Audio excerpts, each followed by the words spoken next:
हम प्रभु परमेश्वर को धन्यवाद देते हैं आज की सुंदर सुबह के लिए। परमेश्वर ने आज की सुंदर सुबह मुझे और आपको दी है कि हम परमेश्वर के पवित्र चरणों में आकर परमेश्वर की महिमा करें। प्रियो, मैं आप सभी का स्वागत और वेलकम करता हूं living Christian movement fellowship ministry Jaipur Rajasthan में। परमेश्वर आप सबको बहुत बड़ी आशीष दे, बरकत दे और आज का दिन आपके लिए बहुत आशीष का दिन हो और परमेश्वर की महिमा आपके द्वारा हो सके। जब हम परमेश्वर के साथ चलते हैं, परमेश्वर उत्तम आशीष देता है। परमेश्वर हमारे जीवन को अपनी बरकत से भरता है ताकि हम आगे बढ़कर प्रभु की महिमा करें। और एक जो हम रेगुलर परमेश्वर के वचन का अध्ययन करते हैं तो परमेश्वर हर दिन हमें नई सामर्थ्य, नई शक्ति देता है ताकि उसमें आगे बढ़कर परमेश्वर की महिमा करें। प्रियो, आज का जो मुख्य विषय है सुख दुख के दिन। सुख है और दुख भी है। अय्यूब ने इस बात को कहा है, परमेश्वर के सामने कहता है वो यही। अय्यूब उसका 2 अध्याय 10 पद में लिखा है, क्या हम जो परमेश्वर से के हाथ से सुख लेते हैं दुख ना लें?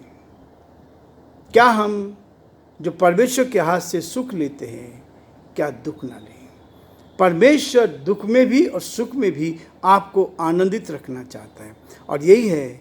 इसलिए मैं बार बार याकूब उसका 1 अध्याय उसके 2 पद में लिखा है, हे भाइयों, जब तुम नाना प्रकार की परीक्षाओं में पढ़ो तो उसको बड़े आनंद की बात समझो।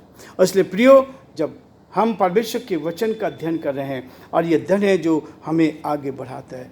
परमेश्वर चाहता है 1 थिस्सलुनीके उसका 5 अध्याय और उसके 18 पद तक हम देख चुके हैं। आज मैं 18, 19, 20, 21 और 22 पद को आपके सामने पढ़ना चाहता हूँ। लिखा है, हर बात में धन्यवाद करो क्योंकि तुम्हारे लिए मसीह यीशु में परमेश्वर की यही इच्छा है। आत्माओं को न बुझाओ, भविष्यवाणियों को तुच्छ न जानो, सब बातों को परखो, जो अच्छी है उसे पकड़े रहो, सब प्रकार की बुराई से बचे रहो। परमेश्वर अपने इस वचन के पढ़े और सुने जाने पर आशीष दे।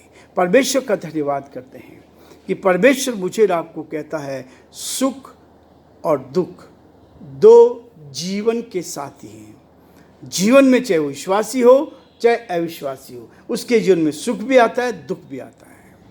और जब सुख रहता है तब संसारिक लोग, अविश्वासी लोग तब तो खुशियाँ मनाते, लेकिन जब दुख होता है तब निराश हो जाते हैं, हताश हो जाते हैं और बहुत बार हम क्या करते हैं, अलग अलग तरीके से अपने एटीट्यूड को करते हैं। लेकिन प्रियो, परमेश्वर का वचन कहता है सुख के दिन सुख मान और दुख के दिन दुख मान। दुख के दिन सोच और ये सोच क्योंकि परमेश्वर ने दोनों को एक ही संग रखा है। परमेश्वर ने दोनों को एक ही संग रखा है जिससे मनुष्य जान ले कि जीवन में सुख भी निश्चित नहीं है। जीवन में सुख भी निश्चित नहीं है। इसलिए प्रियो, परमेश्वर का वचन कहता है, सबोपदेशक उसका 7 अध्याय उसके 14 पद में इस बात को हम पढ़ते हैं कि सुख भी और दुख भी दोनों जीवन के साथी हैं।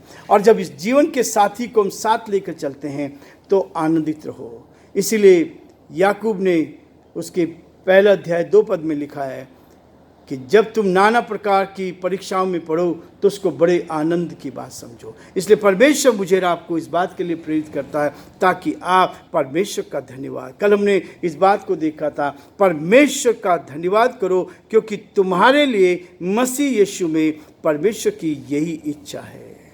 निरंतर प्रार्थना करने, लेकिन हर बात में धन्यवाद। सुख है तो धन्यवाद, दुख है तो धन्यवाद। सुख में तो सब धन्यवाद करते हैं, लेकिन दुख में धन्यवाद करना। लेकिन परमेश्वर का वचन संसार से बिल्कुल अलग हमें बताता है। जब दुख आता है तो हमें परमेश्वर का धन्यवाद करना चाहिए। जब आप धन्यवाद देंगे तो शैतान हारेगा। धन्यवाद ही है जो मेरे और आपके जीवन को इस बात के लिए प्रेरित करता है कि हम धन्यवाद की भेंटें अपने प्रभु पर चढ़ाएं। और धन्यवाद देते ही शैतान परास्त होता है, शैतान की चालें परास्त होती है और परमेश्वर हमें आशीष पर आशीष देता है ताकि हम हर दिन परमेश्वर के साथ आगे बढ़कर परमेश्वर पिता का धन्यवाद करते जाएं। और इसलिए कहता है आत्माओं को ना बुझाओ। आत्माओं को ना बुझाओ। परमेश्वर ने जो आत्मा मुझे और आपको दी है, हमारे नथनों में जो श्वास आ रहा है, ये वो आत्मा है जो परमेश्वर की आत्मा है। जिस दिन ये श्वास बंद हो जाएगी, आत्मा शरीर को छोड़कर चली जाएगी। लेकिन जो कुछ हमने किया है, सुख किया है, अच्छा किया है, भला किया है, उसका लेखा एक दिन परमेश्वर मुझसे और आपसे लेगा। उससे हम मुकर नहीं सकते। और इसलिए प्रियो, परमेश्वर का वचन के आत्माओं का ना बुझाओ। बुझाने का मतलब होता है धीरे धीरे, जब आग के ऊपर पानी डाला जाता है तो धीरे धीरे आग समाप्त हो जाती है। आत्माओं को ना बुझाओ, भविष्यवाणी को तुच्छ ना जानो।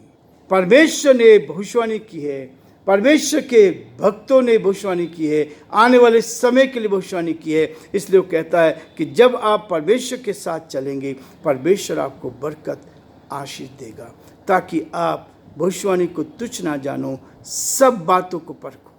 संसार में जो कुछ होता है, जो कुछ आप कर रहे हैं, उसको परख कर देखो कि यहोवा कैसा भला है। हर बात में परखो, हर बात में जांचो, हर बात को परमेश्वर के हाथों में सौंपो। इसलिए कहता है जो अच्छी बात है उसे पकड़े रखो, जो अच्छी बात है उसको पकड़ के रखो, और सब प्रकार की बुराई से बचे रहो। आत्मा यदि शुद्ध होती है तो बुराई से बचने से, भलाई को करने से हमारी आत्मा शुद्ध होती है। इसलिए कहता है सब प्रकार की बुराई से बचे रहो। बुराई कैसी भी क्यों ना हो, विश्वासी को, प्रभु के दास और दासी को इन बुराइयों से बचना चाहिए, ताकि आप परमेश्वर के साथ सही और उत्तम जीवन जी सके। इसलिए परमेश्वर मुझे और आपको हर कदम पर कहता है, सुख के दिन सुख मान और दुख के दिन सोच। जब दुख आया तो क्यों आया? क्या कोई गलती मुझसे तो नहीं? क्या कोई पाप मैंने तो नहीं कर दिया? सोच, क्योंकि परमेश्वर ने दोनों को एक ही संग बनाया है।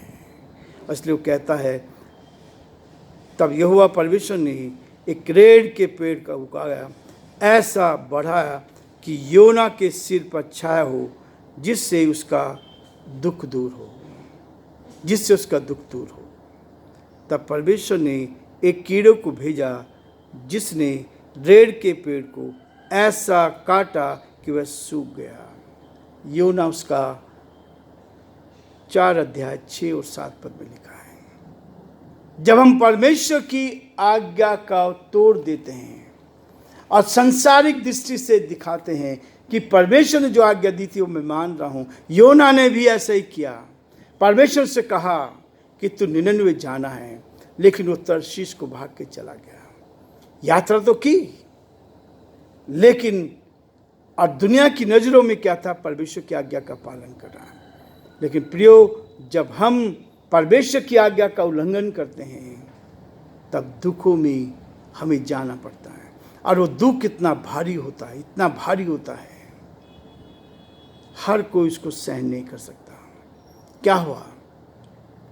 योना जब जिस जहाज में चढ़ा, उस जहाज में तूफान आ गया, तूफान आ गया, जहाज डूबने लगा। लोगों ने अपनी जो संपत्ति थी, जो सामान था, उसको समुद्र में फेंकना शुरू किया।